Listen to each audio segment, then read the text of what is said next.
Tudo bem, pessoal? Hoje comentário sobre The Tax Collector, nova bomba dirigida, escrita e produzida por David Ayer. Não dá para esconder o desastre. Você sabe que a distribuidora tem problemas quando, ao invés de divulgar o filme, ao invés de divulgar a história, ela coloca nas revistas o fato de que o Shia LaBeouf, na verdade, fez uma tatuagem no peito para esse filme. Eu vou colocar The Tax Collector na categoria de desafio de paciência e eu quero explicar o porquê nesse vídeo. Se você conseguir assistir todo o filme, parabéns, a sua tolerância é realmente muito grande.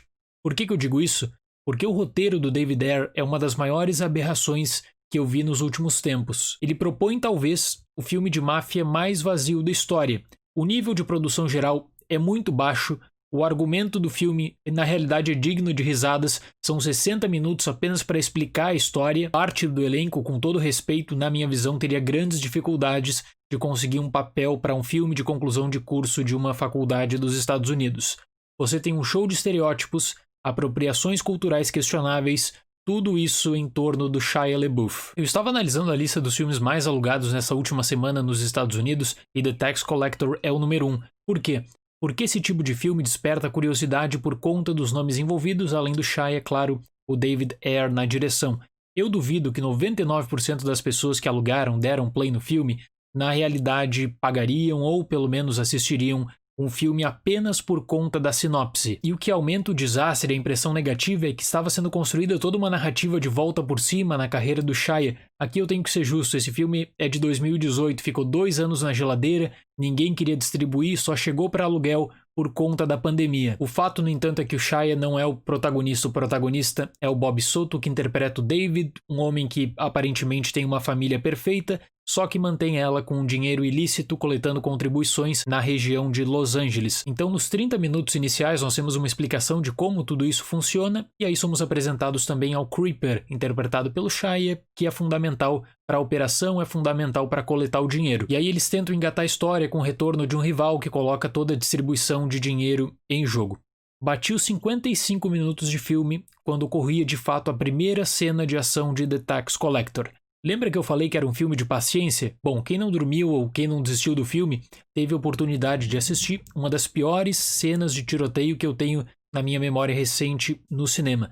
Absolutamente toda a montagem é digna de gargalhadas. A composição desses 10 minutos de ação, na realidade, soaram para mim como uma sátira de filmes de máfia. Entre tantas coisas negativas que a gente poderia discutir aqui, a imperdoável de The Tax Collector é a composição dos personagens, completamente sem rumo, sem qualquer tipo de direcionamento. E aí nos últimos dias nós tivemos uma polêmica que é a seguinte: será que nós tivemos aqui um brown face do Shia? O diretor diz que não. O diretor diz que o Shia era o único personagem branco e que na verdade ele absorveu a cultura latina no filme. De todo modo, eu digo com segurança que esse é o pior personagem da carreira do Shia. Então você tem um filme muito arrastado, 55 minutos mais ou menos de explicação, 10 minutos de uma cena de ação, que pelo menos você pode dar uma gargalhada a partir da máxima do tão ruim que é bom, e aí nós chegamos ao desafio master, o drama apresentado para encaminhar a conclusão desse filme. É bem provável que a pessoa ela dê uma risada de nervosa, dê uma risada pensando o seguinte: poxa, eu poderia ter assistido outro filme. Alguns serão fortes para conseguir se manter acordados nas cenas de diálogo,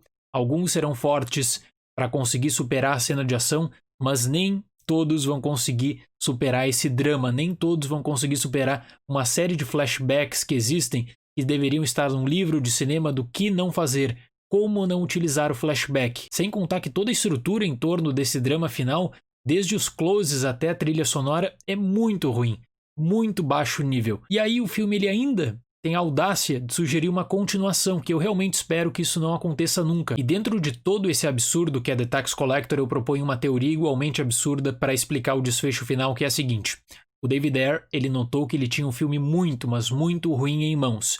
E nesses 2 anos que o longa ficou na geladeira, na sala de edição ele decidiu piorar o final. Para quê? Para que o espectador ficasse com muito ódio a ponto de ficar curioso para assistir a continuação. Será que The Tax Collector 2 vai ser pior que o primeiro? Será que isso é possível? Porque absolutamente tudo desse filme é ruim e frustrante. Eu assisti esse filme de manhã cedo e o meu dia foi arruinado por conta de The Tax Collector. Eu fecho com a nota 1. The Tax Collector torna qualquer outro filme do David Ayer como uma opção de entretenimento muito melhor tamanha a ruindade que temos aqui na produção. É o pior filme do David Ayer, na minha visão. É o pior filme estrelado pelo Shia também. Certo? Seria esse o comentário de hoje. Muito obrigado pela atenção, até mais e tchau!